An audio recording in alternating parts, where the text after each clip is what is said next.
More and more people are wondering whether it's ethical to have children. It's a consideration that seems somewhat new to our time. After all, in past years, having children was the default. Not having children was looked down upon. But in our current social climate, and our physical climate too, which does feel like it's deteriorating, there's a sense of fatalism, a fear that bringing someone new into the world might be a bad thing. I don't actually feel that this is the case. When it comes to climate change in particular, I don't know that we're making the world better by having less of a stake in it. So what are the risks of not having enough children? They're kind of the straightforward economic ones. Children end up being the caretakers of the adults that came before them.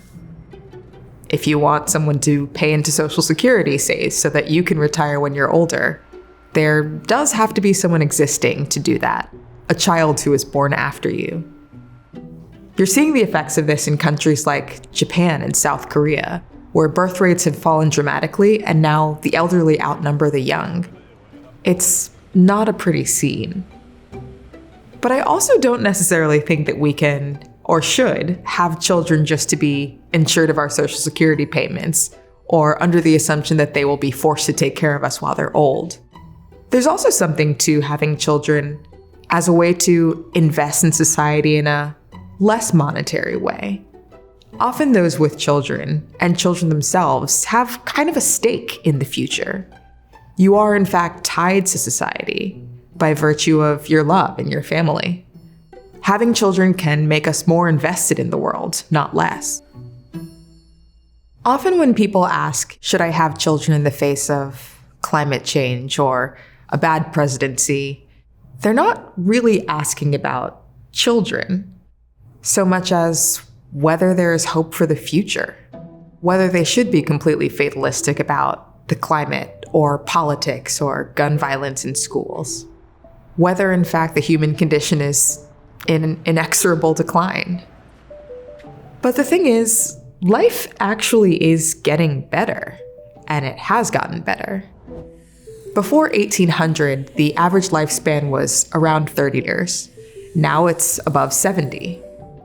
In our current moment, the voices of people who hadn't been heard in the past are now being heard. Change is happening rapidly. Technological advances that we actually can't even think of have the power to shape our future. The Marxist thinker Frederick Jameson is credited with saying, "It's easier to believe in the end of the world than the end of capitalism." And I think there's something similar at play in our conception of the future. It's very easy to imagine how things can go wrong. It's harder for us to imagine how things might go right, what it would look like if things improve. And in fact, there's lots of evidence that things are improving and may well continue to do so. It is certainly easy to feel that the climate is falling apart, that our political situation is bad or stagnant, maybe even getting worse. But this is also a failure of our own imagination, political and otherwise. It is in fact possible that change can happen, that our children won't live in the present that we live in. And that actually might be a reason for hope. The philosopher Hannah Arendt uses the term natality to describe the possibility inherent in the prospect of birth. There's the potential for change. There is a potential for the world to be better than it is in our time. A new person, a new thing, threatens to upend the current order of things and perhaps even improve it.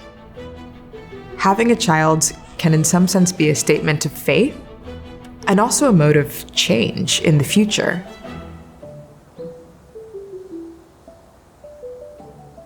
Want to dive deeper? Become a Big Think member and join our members-only community, watch videos early, and unlock full interviews.